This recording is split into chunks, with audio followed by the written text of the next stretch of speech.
The extra 4 minutes was not a normal thing, but in the Southeastern Conference Championship game, that's exactly what Georgia, Mike Bobo, Carson Beck, Gunnar Stockton, and Kirby Smart got at halftime.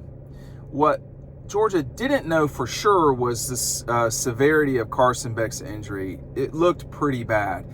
But as the extra 4 minutes started, they got 24 minutes instead of 20 for halftime. Mike Bobo and the assistant coaches were going as fast as they could from the top of Mercedes-Benz down to the bottom of the floor, the locker room, where Georgia was struggling to move the football. I talked with Bobo and a lot of other people, but Mike Bobo specifically about this time, and I want to go over this with you real quick. It's all in our 2025 season preview, which is now out. I've got it in my hands. People have already gotten it. You're going to be able to pick it up at Red Zone in the very near future. And one of the things that Mike was talking about was they did not know for sure. They did not know for sure that Carson was out. He says, when I got down to the locker room, Carson was already with the doctors. So he couldn't even kind of talk to Carson about what do you want to do if you get back out there and all these things. As we know, Carson Beck did get back out there for the championship play. So when I got down to the locker room, Carson was already with the doctors. He said, I didn't know until right before I went back up to call plays for the second half that Carson was not going to be able to come back. They basically came to me and said, Carson's out. And of course, right after that is when Mike said to Gunnar Stockton, all right, you're up. It's your turn. And from that point forward, we've seen quite a bit. He said, Gunnar, you're up. We talk about this a lot in the 25 preview. I want to talk a little bit more about that moment, the ramifications from it, and where we're at right now as we go into 2025. This is one of the best rosters in college football.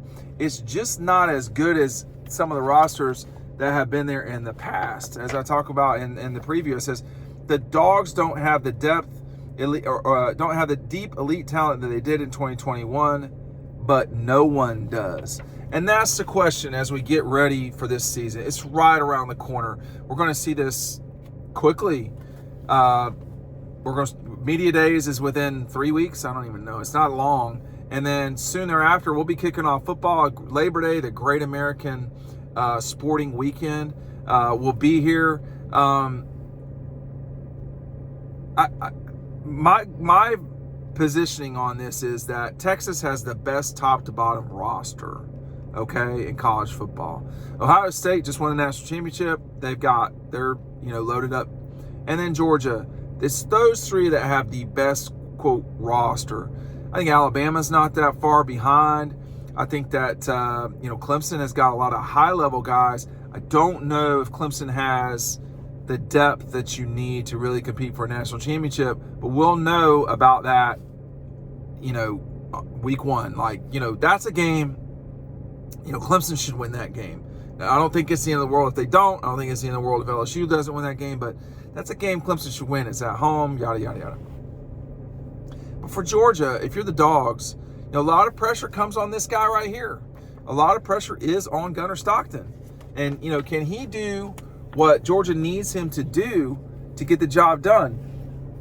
We don't totally know the answer. We have some answers. We don't have the definitive answer until, the national championship game, to be honest with you. I mean, could Carson Beck win the national championship at Georgia? For me, yes, no question. He just didn't. So I think we've gotten so sidetracked on Gunnar, and this is what we do. It's quarterbacks. Everybody likes to talk about quarterbacks. It is what it is. There's, whatever. But, I think back to that moment in Atlanta, in the locker room.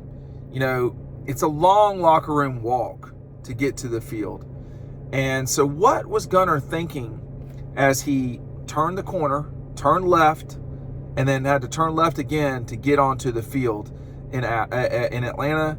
He'd really not played a bunch. He'd played a lot in Miami in the Orange Bowl. He played a little bit at the beginning of the season against one of the directional schools.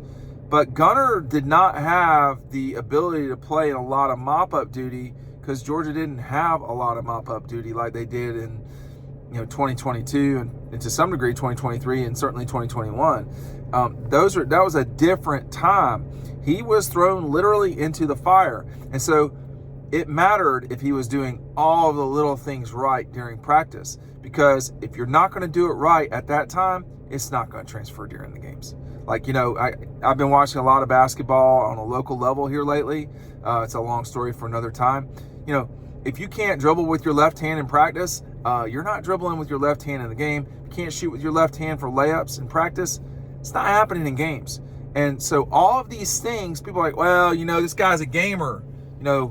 Shut up. Like, okay, I'm not acting like some people don't rise during games, but if you're doing it in practice, you're going to do it in games. That goes back to Gunner.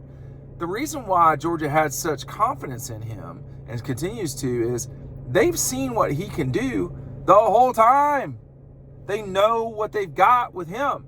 They're not nervous. They're not concerned. There's no confusion about what Gunner Stock brings to the program. Gunner Stockton brings to the program. Is he Stetson Bennett? He is not Stetson Bennett. Is he Carson Beck the way that Carson Beck played? I don't think so. Is he Jake Fromm? He's a more athletic Jake Fromm, for sure, to me. And, they will have had now, everyone's talking about, well, they got a whole month to adjust the offense for the Sugar Bowl. Go back and watch the first quarter of the Sugar Bowl. Move the ball up and down the field on Notre Dame. Okay? 2 possessions, they moved the ball the whole time. They had a fumble. It was a killer. I mean, you get up 7-0 or even 3-0 in that game, there's a different feel because Notre Dame could not move the ball. They didn't move the ball the whole night. I mean, you can't play sports like this, but, you're talking about a touchdown when the defense was not on the field, special teams touchdown. You're talking about a turnover right on top of the goal line. That's 14 points right there. Boom. Nevertheless, the turnover in the first quarter, you just can't give away points. And, you're talking about, I would say, minimum 17-point swing there, if not 21. You lose the game by 11 or whatever it was. Look, it wasn't a good enough offensive performance from me. I didn't think it was good enough. I'm certain Georgia didn't think it was good enough.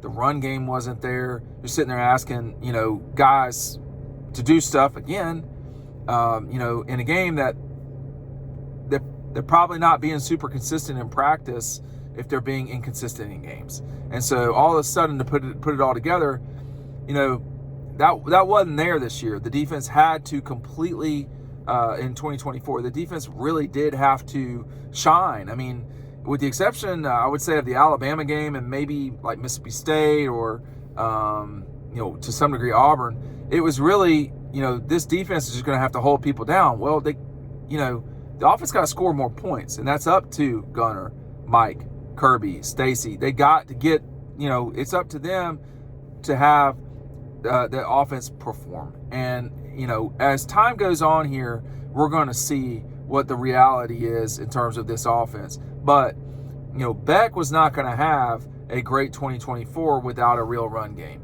Is Georgia going to have a real run game now with, the addition of the Illinois running back and just what the plethora of different types of running backs they've got?